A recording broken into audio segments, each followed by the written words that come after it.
The one that everyone's been waiting for. Tyson Fury, as he likes to say, the Gypsy King, lineal champ, WBC, heavyweight champion of the world. Francis Ngannou, the opponent, out in the desert. Yep. Is it a fight?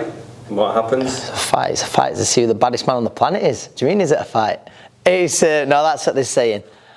Listen, I believe, like many people in boxing, this fight is competitive, or as little competitive, that's a word, as Tyson Fury allows it to be.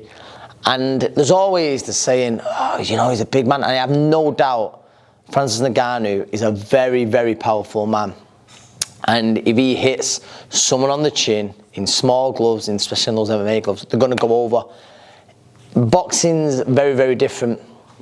It takes me back to the Mayweather-McGregor fight when, you know, we had grown men with children of their own saying, no, they think Conor McGregor's got a chance, but they think a guy making the professional debut has got a chance of beating one of the all-time greats, which is mad. And I'd go as far to say, here, if Francis Ngannou pulls this off and beats Tyson Fury, it's one of the biggest one of the biggest upsets in sporting history. Forget boxing history, in sporting history. I don't think I'm speaking out of turn there.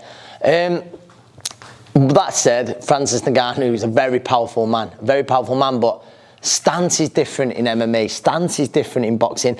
I believe, obviously, in MMA 9 out of 10, they'll have a much wider stance where they're avoiding takedowns and stuff like that, whereas with Fury, obviously the two very big men, you'd think the only chance of success is Ngannou trying, which I think he's going to try and do, but I think he realised pretty quickly when Fury, which he's very good at, leaning on him and down, zapping fighters, you know, and you've got a man the size of Tyson Fury leaning down on you, drains the legs, absolutely drains the legs. But I think, listen, there's no denying, Ngannou is heavy-handed. I think we're going to look for him to come low and then go over the top, looking to land that big backhand, which has ironed a lot of people out in an octagon.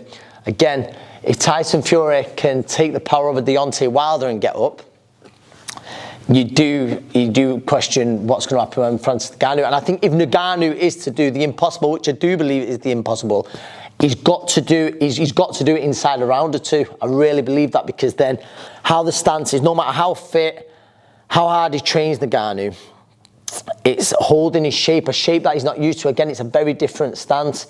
So I just believe, like you say, what Ngannou has got to try and do, and I still, like I say, I'd be very surprised enough, he has got to look to go low before he goes high. He can't allow Tyson to be leaning on him to drain the legs early, which I think Tyson might do. I think Tyson, we might see him just float around, flicking the jab. We might see him switch southpaw as well, which he's very good at. I remember one fight, he beat Derek Chisora by coming out southpaw, staying southpaw, and he put on a bit of a masterclass, to be honest.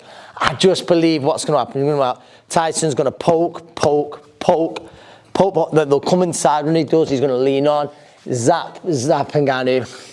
I believe he'll maybe carry him for 4 rounds or 5, and they'll just be too big. And I think it could go earlier if Tyson went about 5 or 6 rounds. Tyson either whips a shot up the middle or drops a right hand over the top, and he puts Francis Ngannou on his back. And I'd be shocked if this goes the distance. Fury wins inside the distance. Probably. Yeah. Early to mid rounds. Yeah, mid rounds.